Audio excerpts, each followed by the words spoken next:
Kalau ada pengusaha yang bisa mengatur saya untuk main-main, Ya, Pak Kepala BP Batam, Bapak Muhammad Rudi yang mulia.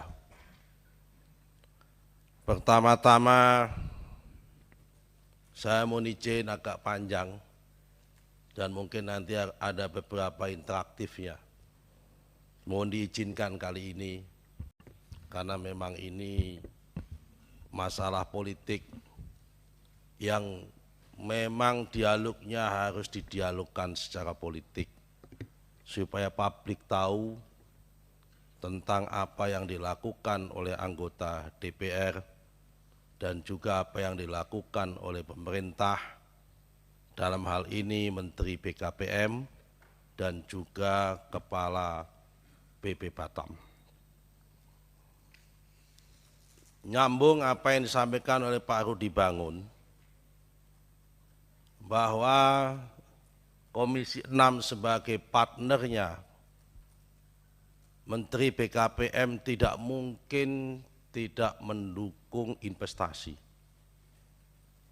Karena yang namanya investasi adalah engine of economic, pasti didukung. Tetapi kalau investasi itu menimbulkan ekses yang lebih buruk, tentunya investasinya itu perlu dikritisi.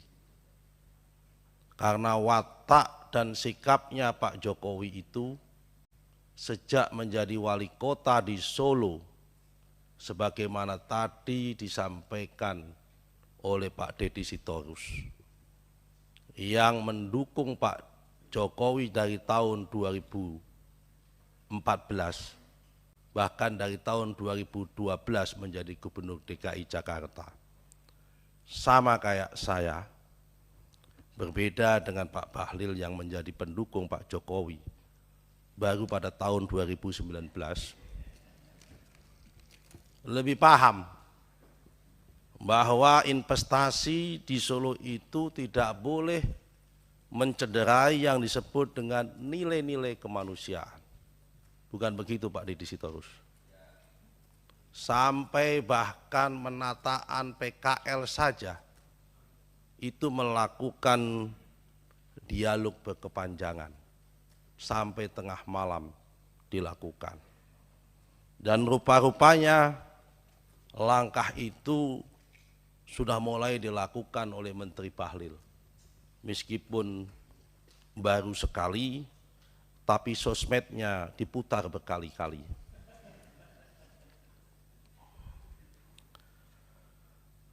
Ada beberapa hal yang ingin saya kritisi dalam kesempatan ini. Sebelum saya sampai ke pokok persoalan Rempang, saya akan memberikan satu atau dua ilustrasi dulu. Satu kejadian yang terjadi pada masa Orde Baru, satu kejadian yang terjadi pada masa reformasi. Yang tentunya Pak Bahlil kalau mengaku dirinya aktivis masih ingat dua kasus ini. Kasus pertama, pembangunan Waduk Kedung Ombo di Boyolali. 5 desa di Boyolali digusur, diminta oleh pemerintah Pak Harto pada saat itu untuk transmigrasi. Kenapa? Karena lahannya mau digunakan PSN, kepentingan irigasi mengatasi kekeringan sawah kalau musim kemarau dan mengatasi tampungan air supaya enggak banjir ketika musim penghujan. Dan waduk itu status tanahnya menjadi BMN, badan milik negara, alias itu menjadi milik negara, dikuasai publik, bukan dikuasai private, bukan diserahkan sama investor, tapi dikuasai oleh PU sampai sekarang. Kejadian itu menimpa tahun 89 sampai tahun 91. menjelang pemilu 92. Apa yang terjadi? 17 orang meninggal karena perlawanan itu. Itu tanah rakyat, penduduk diusir untuk kepentingan publik, yaitu kepentingan waduk Kedung Ombo, bukan untuk kepentingan investor, tapi untuk kepentingan negara. Yang saya tidak mengatakan kalau investasi itu tidak untuk kepentingan negara, sama-sama kepentingan negara. Tapi kalau kepentingan investasi ini, saya belum mendapatkan penjelasan. Nanti tanah 17.600 hektar itu HPL-nya di tangan siapa? Dan diperuntukkan untuk siapa? Kok sampai harus mengusir dan menggusur orang? Itu case pertama. Case kedua, karena kecelakaan dan musibah. 9 desa di kawasan Porong, Sidoarjo, Jawa Timur juga mau tidak mau harus pindah karena lumpur lapindo. Kuburan hilang. Semua orang setiap bulan puasa menjelang lebaran, menjelang puasa nyekar tidak bisa nyekar. Yang dia datangi lumpur dan sebagainya. Menimbulkan luka sampai sekarang. Yang masyarakat itu sampai hari ini tidak bisa diobati dan tidak bisa direlokasi. Nah, berangkat dari itu saya ingin memperdalam masalah ini. Soal Rempang, saya mendapat informasi kanan kiri dari berbagai masyarakat.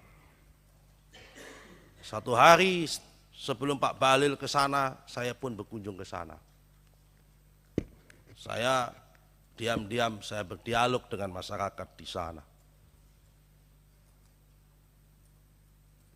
Pertama, saya ingin tanya sama Pak Rudi. Di informasi dari 17.600 hektar itu di Pulau Rempang, yang katanya 600 hektar itu sudah ada HPL atas nama BP Batam. Saya minta tolong dibuktikan dalam rapat ini, surat HPL-nya itu ada di mana. Karena informasi yang kami terima dari masyarakat, belum ada yang namanya HPL di Pulau Rempang. Yang nomor 2, Pulau Rempang dan seisinya ini itu sudah ada sebelum ada Indonesia merdeka. Sudah ada sebelum ada Pemko Batam. Sudah ada sebelum ada BP Batam. Jadi ini kalau dalam doa, bagian dari anta khalaqas samawati wal ardi wa ma fihinna. Ini adalah bagian dari ciptaan Tuhan di dalam langit dan bumi dan seisinya. Ini sudah ada sejak dulu. Terus pertanyaan saya, lantas bagaimana orang yang sudah ada di situ, nenek moyangnya ada di situ, sejak sebelum merdeka, bahkan dia ikhlas menyerahkan tanahnya itu, mengikuti kedaulatan negara Indonesia, kok tiba-tiba hari ini diminta pindah? Secara HPL diserahkan sama sebuah PT yang bernama MEG, yang kemudian PT itu kemudian menjual kepada tenan. Terus pertanyaannya, selain hanya mendapatkan tenaga kerja dan pajak, negara mendapatkan apa? Kok sampai negara meminta rakyatnya pindah demi investasi? Apa tidak ada tempat lain untuk kepentingan investasi? Saya tidak membayangkan seandainya demi PSN, rumahnya saudara menteri maupun rumahnya saudara kepala BP Batam Pak Rudi, entah di kampung sana, diminta investor, diminta pindah. Saya kira mereka juga perasaan yang sama, pasti akan melakukan proses penolakan yang sama. Nah, karena itu Bapak-bapak sekalian, saya bergembira penjelasan Pak Menteri Bahlil hasil ratas dengan Menteri, dengan Bapak Presiden yang meminta entah benar apa tidak relokasi itu dihentikan. Saya setuju kalau relokasi dihentikan. Saya mohon maaf, saya sebetulnya hari ini tuh masih diopnam di rumah sakit, tapi saya paksa keluar sini hanya karena saya ingin mengikuti rapat ini, karena saya anggap ini rapat penting bagi saya. Nah, karena itu Bapak-bapak sekalian, Pak Menteri, saya meminta ada kebijakan dan kearifan lokal yang tadi saudara katakan di penjelasan di sini, bahwa rumah penduduk tidak jadi direlokasi. Tolonglah carikan relokasi yang lain yang tidak mengganggu rumah tangga orang. Kalau toh memang terpaksa harus dipindah, pertanyaan saya, kenapa mereka harus diminta indekos? Kenapa enggak rumahnya itu dibuatkan dulu, baru mereka diminta untuk pindah?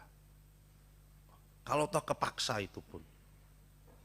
Kenapa sekarang mereka rumahnya digusur, diminta untuk indekos, kemudian baru diminta pindah? Ya kalau kemudian dalam proses perjalanannya udah kadung digusur, investornya itu bisa dipercaya rumahnya dibangun benar. Kalau nggak jadi dibangun, kan lagi-lagi rakyat menjadi korban. Nah, ini membutuhkan kearifan kita semua. Yang nomor 3,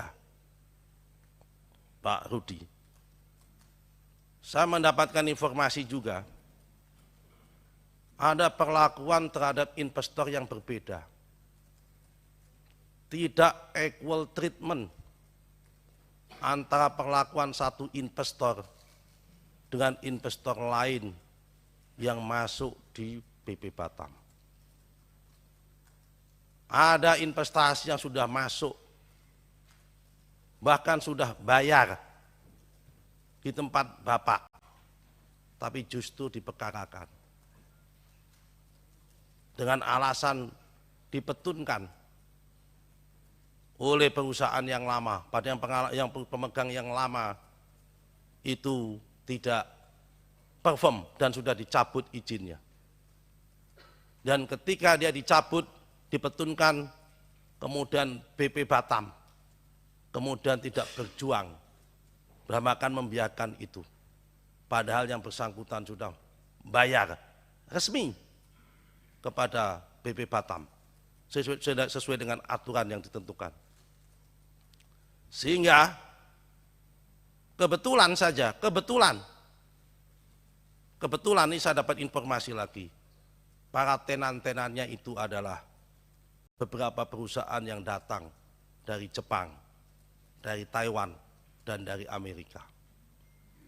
Sehingga ada benarnya juga kalau lihat dari fakta-fakta ini, kemudian muncul rumor di masyarakat bahwa seakan-akan BP Batam, Menteri BKPM, pemerintah, dan sebagainya itu dianggap terlalu menganak-emaskan investor dari Cina. Kalau di luar dari Cina diabaikan. Mereka sudah bayar, izinnya dicabut. Kenapa? Karena pemegang yang lama membenturkan ya kan BP Batam, dan BP Batam tidak fight untuk itu dan tidak melakukan proses intermediasi. Harusnya kalau memang BP Batam sebagai kepanjangan pemerintah ingin mendongkrak investasi di situ, melakukan proses intermediasi satu sama lain, sehingga tidak terjadi hal-hal semacam ini. Sehingga wajar kalau kemudian isu itu pating seliwer, isu itu kemudian berseliweran yang mengatakan bahwa proses Rempang ini adalah karpet merah buat investor Cina. Kemudian yang lain itu dihambat. Yang keempat, sebelum ada proses pengajuan Rempang, ada beberapa pengusaha juga kebetulan bukan dari Cina, sudah mengajukan hal yang sama, membangun kawasan industri di Pulau Galang. Yang Pulau Galang itu tidak ada penduduknya, tidak se-complicated yang ada di Rempang. Tapi lagi-lagi tidak direspon sama Pak Rudi. Pertanyaan saya, apakah ini semua karena tidak ada orang kuat dari Jakarta yang mendorong itu? Atau karena tidak punya hubungan baik? Nah, sehingga isu ini kemudian berkeliaran di mana-mana menjadi wajar. Karena akibat-akibat ini semua. Yang nomor 6, saya catat semua suara-suara di sana, Pak. Saya 4 hari 3 malam. Saya keliling, saya diam-diam. Gaya aktivis saya pakai lagi. Ada satu lagi rumor yang saya mohon maaf, terpaksa saya ingin tabayun dengan Pak Rudi di sini. Sekali lagi Pak, tabayun. Saya orang NU Pak. Orang NU kalau mendapatkan masalah, saya harus tabayun. Tapi karena ini masalah politik, saya tabayunkan secara politik. Salah satu sebab yang membuat semua investasi di sana ini menjadi nggak dilayani, karena ada permintaan Pak, dari oknum-oknum yang mengatasnamakan Bapak. Per meter katanya minta 6 sampai 10 dolar, di luar ongkos resmi. Kalau memang itu betul Pak, tolong tertibkan. Kalau memang ada seperti itu, supaya masalah ini nggak sampai ke aparat hukum dan sebagainya. Karena ini menjadi sensitif di mana-mana. Sehingga nanti orang jangan sampai salah lagi menafsirkan. Jangan-jangan Rempang didahulukan 17.600 karena ada 6 sampai 10 dolar per meter kali 17.600 hektar. Wih, berapa itu bos? Yang lain sementara itu tidak diurus. Ini hal-hal yang perlu rumor yang kami temukan di lapangan, yang kami butuh kejelasan dan butuh penjelasan di sini. Kami tidak menuduh Pak, kami mendapatkan informasi seperti itu dan kami sampaikan di forum-forum politik ini, mohon dijawab dan mohon diklarifikasi kalau memang itu tidak betul. Nah, yang terakhir pada Pak Bahlil. Ini kan proses Rempang ini belum ada HPL-nya. Karena BP Batam yang ternyata saya dulu menduga 600 hektar itu sudah ada HPL-nya. Ternyata waktu saya ke sana pun ternyata tidak ada HPL-nya. Menurut masyarakat. Karena itu supaya nggak jadi simpang siur, kami mohon yang 600 hektar penjelasan Menteri ATR itu ada HPL-nya, ditunjukkan kepada kita bahwa di Pulau Rempang yang 600 hektar itu ada HPL-nya. Itu yang pertama. Yang kedua, nanti 17.600 itu pemegang HPL-nya siapa? Ini BP Batam kah atau MEG kah? Kalau BP Batam, oke, kita menerima. Kalau BP Batam, ya kan? Kenapa? Karena BP Batam masihlah kepanjang tangan pemerintah. Sepanjang yang diambil HPL-nya bukan HPL yang diambil yang di lokasi penduduk tadi itu. Mau yang diambil di bukit, di gunung, di hutan, mau diambil alih di konversi hutannya, itu urusan pemerintah dengan pemerintah, karena hutan pun itu punya pemerintah. ketika Pak Bahlil melakukan konversi dari HGU PTPN 9 di Batang 600 hektar yang kemudian akan dinaikkan menjadi 4.000 hektar, betul Pak Bahlil?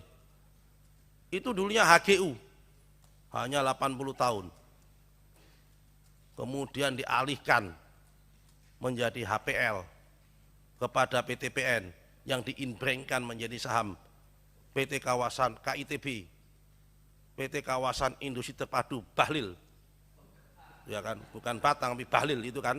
Dipersingkat Pak Nusron. Saya tadi udah minta izin agak panjang memang Pak Samuji soal ini, ya kan. Karena itu sekali lagi kita masih diam Pak. Tapi kalau nanti, ya kan, HPL-nya 17.600 hektar diserahkan bukan kepada BP Batam, ya kan, tapi pada PT MEG, wassalam. Saya menganggap itu kebijakan yang memperkaya orang lain, bukan memperkaya diri sendiri, memperkaya orang lain. Karena negara tidak ada rentang kendali yang seperti itu. Yang terakhir, saya mengusulkan kepada Komisi 6 supaya kirim surat kepada Bapak Presiden untuk mengevaluasi tentang konsepsi ex officio kepala BP Batam, dirangkap langsung oleh wali kota. Rasa-rasanya memang nggak mampu ini dari aspek leadership dan sebagainya. Yang namanya BP Batam itu setara dengan pemerintah, dengan menteri. Yang dipimpinnya itu ada Sestama eselon 1, Deputi eselon 1. Kali wali kota itu yang dipimpinnya Sekda eselon 2, Kepala Dinas eselon 2. Ini merangkap. Jadi saya usul, kalau toh ada ex officio-nya, karena ini BP Batam tidak hanya BP Batam, tapi ada Batam, Bintan, dan Karimun. Kalau toh tidak ada ex officio, tarik ex officio ke gubernur. Karena gubernur punya bawahan eselon 1, yaitu sekdanya eselon 1. Tapi kalau tidak, mendingan dibuat ex officio, kembalikan yang lama. Ex officio-nya bisa Menko Perekonomian, kalau perlu bisa Menteri Investasi, ya kan, Kepala BKPM. Nggak mampu, karena biasanya memimpin eselon 2 dengan tingkat problem yang tinggi, sekarang diminta untuk memimpin eselon 1. Kalau perlu kita revisi undang-undang, khusus kawasan Batam nggak perlu ada pemerintahan kota, sama seperti IKN. Tidak ada pejabat politiknya di situ, semua adalah pejabat yang diangkat oleh negara, yaitu semacam kayak otorita begitu. Saya kira 6 poin itu Pak yang bisa kami sampaikan. Ini hasil temuan kami datang ke lapangan. Saya menyampaikan ini demi kebaikan dan tidak dalam rangka sangka, tetapi mohon diklarifikasi karena sifatnya tabayun. Terima kasih. Assalamualaikum warahmatullahi wabarakatuh. Waalaikumsalam. Pimpinan, mohon maaf pimpinan, Ya. kalau diizinkan, mumpun belum dingin apa yang disampaikan oleh Pak Nusron tadi, rasanya saya berkewajiban moralitas. Enggak apa-apa, enggak. Ini sudah terakhir, Pak. Ini Ya, sudah terakhir Pak Bahlil. Ya, saya khusus untuk Pak Nusron dulu, setelah itu baru saya jelaskan yang lain. Boleh pimpinan? Oke, Saya silakan. izin. Pak Nusron yang saya hormati, yang saya muliakan. Yang pertama, karakter saya kan Pak Nusron tahu dari dulu lah. Coba tunjukkan kepada saya, pengusaha siapa yang bisa main-main saya. Kalau itu ada, saya berhenti dari hari ini. Kalau ada pengusaha yang bisa mengatur saya untuk main-main dalam konteks untuk urusan uang, katakanlah begitu, tunjukkan kepada saya. Saya akan berhenti dari ruangan ini. Dan Pak Nusron kan tahu kelakuan saya dari dulu, saya aktivis. Yang kedua, saya ingin menyampaikan, tidak ada negara ini kita memberikan negara. Satu hal Pak Nusron, 17.000 lebih hektar itu, 10.000 lebih itu hutang lindung. Sekali lagi tadi saya sudah sampaikan 10.000 lebih itu hutang lindung. Yang kedua adalah 7.000 lebih, 7.500 itu HPK. Hutan konservasi. Yang harus statusnya diturunkan menjadi APL. Ini prosesnya udah hampir selesai. 570 APL, SK-nya itu SK Menteri ATR nomor 51 dan 45. Tahun 2023. Pak, sebentar Pak. Pertanyaan saya Pak. 570 hektar SKAPL tahun 2023.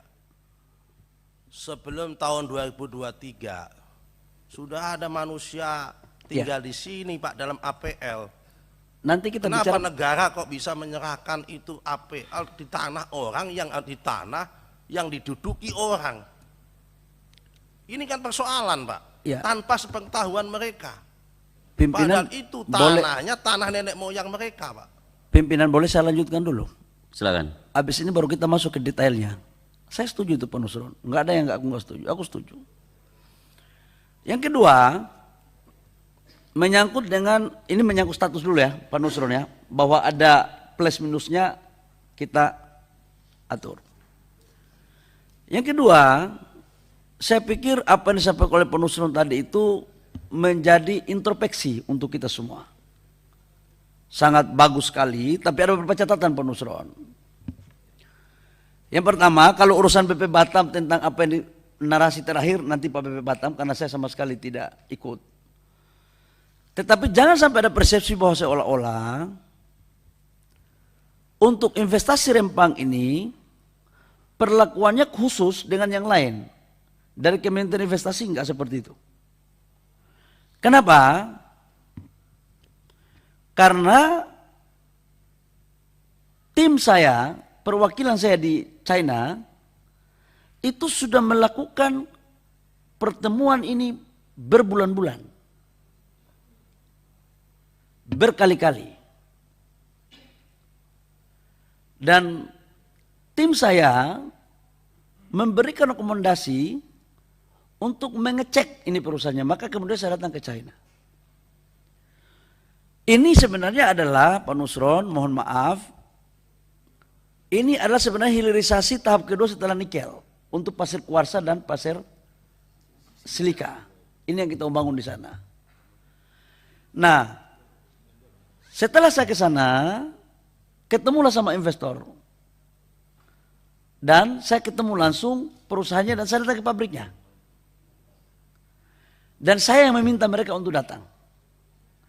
Nah, terkait dengan lokasi, jadi sekali lagi saya clearkan bahwa kami tidak pernah membeda-bedakan mana perusahaan mana itu Pak Nusron, insya Allah lah. Saya sangat kenal sekali sama senior saya Pak Nusron ini, dan Pak Nusron juga sangat kenal saya. Kalau persoalan integritas, insya Allah kita semua sama-sama tahu dan kita sama-sama senior junior lah. Nah, terkait dengan persoalan APL yang ada sekarang itu dan berapa areal yang dipakai, itu kan yang tadi Pak Nusron minta tadi. Dari total 7.000 lebih atau 8.000 lebih termasuk APL 570 hektar Pak Nusron, yang dipakai hanya 2.300 hektar. Jadi tidak semuanya untuk investasi ini.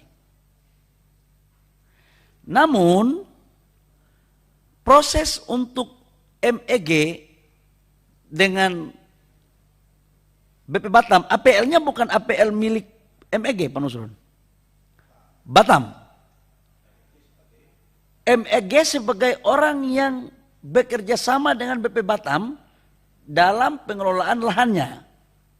Dan ini sejak 2004. Gimana? Ya, dari 2004. Yang waktu itu saya yakin Pak Nusron baru jadi anggota DPR waktu itu, periode pertama karena baru selesai ketua umum PMI, yang memang caranya Pak Nusron ini nggak kita heran, karena hanya dua yang berlatar belakang PMI sama HMI cuma Pak Nusron, yang lainnya pasti satu-satu dan keahliannya luar biasa sekali. Dan itu Pak Nusron, 2004 mereka melakukan perjanjian dengan BP Batam. 2004 itu Pak Jokowi masih belum jadi wali kota. Saya pun masih jadi di Papua. Bentar Pak, interupsi Pak. Pak Ketua, boleh? APL kan baru diteken tahun 2023. Kenapa sudah ada kerjasama tahun 2024? 2004. Berarti kerjasamanya itu belum ada APL. BP Batam atas dasar apa BP Batam itu pada tahun itu sudah kerjasama dengan swasta yang tanahnya itu bukan tanah dia. Wong jelas tadi APL-nya baru tanda tangan di tahun 2023. Berarti kan dia nggak punya legal standing mempekerjasamakan tanah yang masih punya tanahnya hak adat orang. Mohon izin Pak, ini logika saya Pak ini Pak. Coba kalau saya salah tolong diingatkan. Pak Nusron, biar tidak terjadi distorsi, saya ingin menyampaikan bahwa dalam peta dana penguasaan BP Batam, areal yang ada, negara kita kan selalu begitu Pak Nusron, itu dikuasai oleh BP Batam. Dan itu sejak Kepres 28, nomor 28 tahun 92. Kepresnya. Ya. Wilayah kerja BP Batam 19 Juni tahun 1992. Nah, maksud saya begini, kalau kita mau mendalami asal usul musababnya, saran saya bikin forum khusus aja pimpinan. Supaya tidak kita bias, karena Pak Rudi ini pun kalau disuruh bawa berkas, saya yakin pasti banyak. Dan alangkah temanya hari ini kan kita bicara tentang kisruhnya BP Batam. Tapi kalau bicara sejarah BP Batam, saya pikir dengan BP Batam aja. Karena saya tidak juga pada kompetensi untuk menjelaskan proses awal itu. Saya hanya pada konteks investasinya. Jadi intinya adalah APL itu milik BP Batam, bukan milik PT MEG. Dan arealnya 2.300 hektar. Biar itu clear. Yang ketiga Pak Ketua, Pak Nusron, kalau ke yang lain boleh Pak Nusron punya pandangan atau apa silakan. Tapi kalau kami dari Kementerian Investasi khususnya saya, kalau ada itu Pak Nusron dapatkan, kasih tahu saya. Yang main-main. Dan kalau itu betul kepada saya akan mundur dari menteri. Kita ini kan udah biasa sepatu miring Pak Nusron. Kita udah lama miskin, nggak mungkin di saat kita sudah begini masih juga main-main. Insya Allah lah kita sama-sama istiqomah untuk menjalankan kebaikan yang terbaik untuk pembangunan dan kesejahteraan rakyat bangsa dan negara. Makasih.